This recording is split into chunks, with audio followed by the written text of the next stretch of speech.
Flamengo vai ter um desfalque importante aí para o Fla-Flu desse sábado. De La Cruz, ele não será relacionado. Confesso para vocês que eu estou gravando esse vídeo agora. Não sei se o Flamengo já divulgou ou se vai divulgar, mas foi uma informação que eu obtive na manhã dessa sexta-feira. Pelo que me falaram, é muito mais um controle de carga. Ou seja, estão fazendo esse ano o que não fizeram na temporada passada com o De La Cruz, o que é certo, né?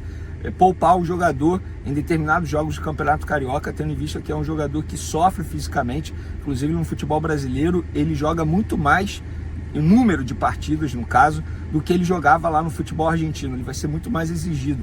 Ainda tem as viagens longas, então acho que a comissão técnica acerta em preservar o De La Cruz em alguns jogos de Campeonato Carioca, até porque, embora seja um Fla-Flu, um clássico, mas não é um jogo que vai decidir a vida do Flamengo no Campeonato Carioca, muito pelo contrário. Então De La Cruz desfalca o Flamengo, a ver como o Felipe Luiz vai montar esse time titular do Flamengo. Ele tem a possibilidade de recuar o Gerson, colocar o Arrascaeta no time titular, ou até mesmo o Luiz Araújo, que está pedindo passagem. Mas, por falar em Gerson, vamos falar desse assunto aqui agora. Recapitulando, contextualizando. Informações do Júlio Miguel Neto, a gente gosta sempre de dar o crédito, ele informou nos últimos dias que o Flamengo recebeu uma proposta de 28 milhões de euros do Zenit para o Gerson. E aí ele também trouxe a informação que o Flamengo recusou e o Zenit subiu a proposta para 35 milhões de euros. Eu, no meu papel como jornalista, fui apurar, ouvir o lado do Flamengo e me garantiram que não tem nada, exatamente nada, nenhuma proposta chegou até eles, nenhuma negociação em andamento, muito pelo contrário. A diretoria do Flamengo acreditava que isso era muito mais. E a diretoria não acha que é uma invenção do jornalista, pelo contrário, é muito mais alguém tentando valorizar o jogador para, enfim, algum interesse próprio, do que proposta, papel, não chegou nada.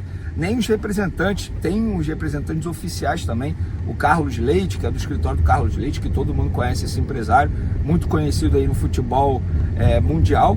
O Carlos Leite também não entrou em contato com o Flamengo para falar absolutamente nada do Zenit. E aí, na noite de ontem, quinta-feira, o Marcão, que também é um dos representantes do Gerson, ele disse publicamente que está insatisfeito em relação ao salário do jogador, que o jogador ali da tropa de elite do Flamengo, daquele pilotão de frente, é o que menos recebe, e que o salário do jogador está defasado. Ele falou muita coisa, porque obviamente não tem como eu ler agora, e foi no podcast dele, inclusive.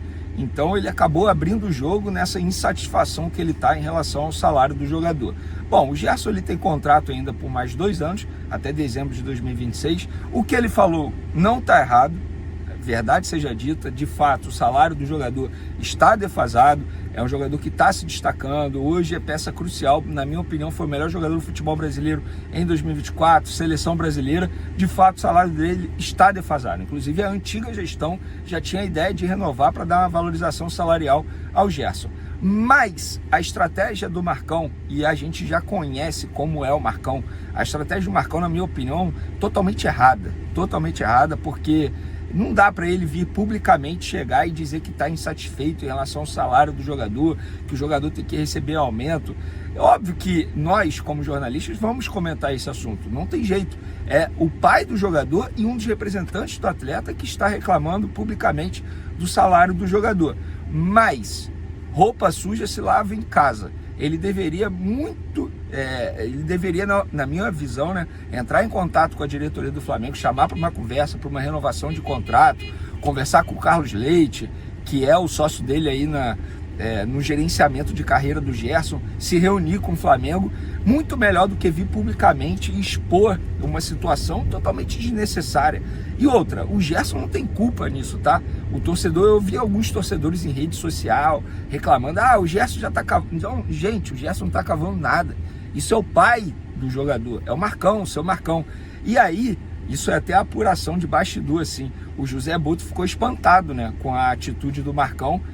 Obviamente, enfim, ele como português, ele ficou espantado, como que alguém fala esse tipo de coisa e tal. E aí brifaram o José Boto nos bastidores do Flamengo, dizendo, esse aí é o Marcão, pai do Gerson, é esse personagem mesmo, não é a primeira vez que ele faz isso, não será a última vez que ele vai fazer isso. Inclusive o Marcão disse que o Gerson abriu mão de muito dinheiro para poder voltar ao Flamengo quando ele estava na França. Gente, olha só, ninguém obrigou o Gerson a fazer isso.